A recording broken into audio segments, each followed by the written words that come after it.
Russia attempts to justify its invasion of Ukraine, telling the UN it had no choice but to defend itself. Ukraine's president has called for more military aid faster at the Munich Security Conference, while his German counterpart calls for caution. Hopes are rising that a new agreement on trade between the UK and the EU will soon be accepted by political parties in Northern Ireland.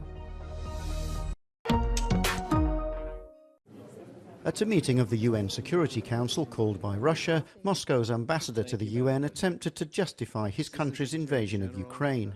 У нас этого не появилось. И чем больше вы нам будете сегодня, вопреки очевидным фактам, читать сказки о том, что Россия не выполняла Минские соглашения, тем больше людей поймет, что у нас не было выхода, кроме как защитить нашу страну, защитить ее от вас, защитить нашу идентичность и наше будущее.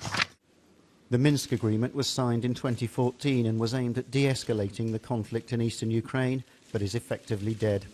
Diplomatic efforts continue, but channels are running out. Russia has just expelled 4 Austrian diplomats in retaliation for the expulsion of 4 Russian diplomats accused of espionage. And at the Munich Security Conference, the leaders of the Baltic states insisted an international tribunal be set up to investigate war crimes committed by Russia.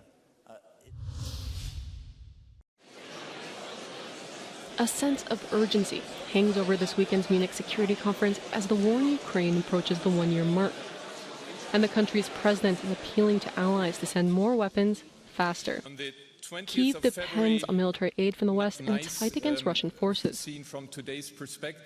We need the speed of our agreements, speed of our delivery to strengthen our speed of decisions to limit Russian potential.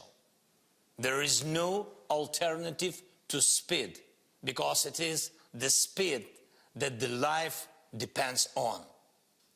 There is no alternative to Ukrainian victory.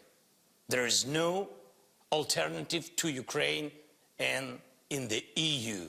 There is no alternative to Ukraine in NATO.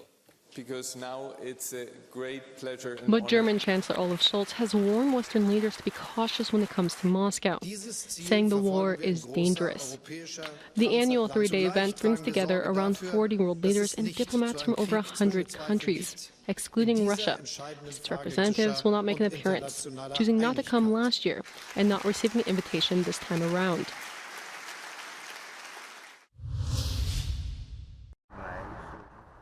There are hopes on all sides for a new post-Brexit trade agreement between the UK and the EU. Talks over what's known as the Northern Ireland Protocol are ongoing, and even Belfast's most uncompromising politicians are still on board at present. The decisions that will be taken by the Prime Minister and by the European Commission will either consign Northern Ireland to more division, or they will clear a path towards healing and to the restoration of the political institutions. Nationalist Sinn Féin say an agreement has to come soon in order to get Northern Ireland's power-sharing institutions back up and running. That's an aim shared by the British Prime Minister Rishi Sunak. Well, the test that I've set myself is that we protect Northern Ireland's place in our internal market, that we protect the Belfast Good Friday Agreement, that we resolve the practical issues that the protocol is causing families and businesses. London and Brussels have been negotiating for months over the issue. 11 days after devastating earthquakes hit Turkey and Syria, the focus of international efforts is increasingly shifting to helping survivors. Food and other essential supplies are now getting through to places like Adana in Turkey, but there are still major obstacles to reaching more remote places. The first shipments of EU aid are also making their way to Syria.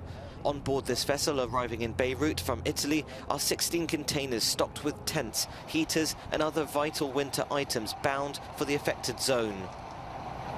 Multiple planes has been landing in the last days in Beirut and also in Gaziantep. 2 logistic hubs has been activated so that we can gather the donation of European countries in Beirut to deliver in Damascus and in Gaziantep to deliver in the northwest of Syria. But it will be some time yet before temporary shelter can be found for people across devastated parts of the country.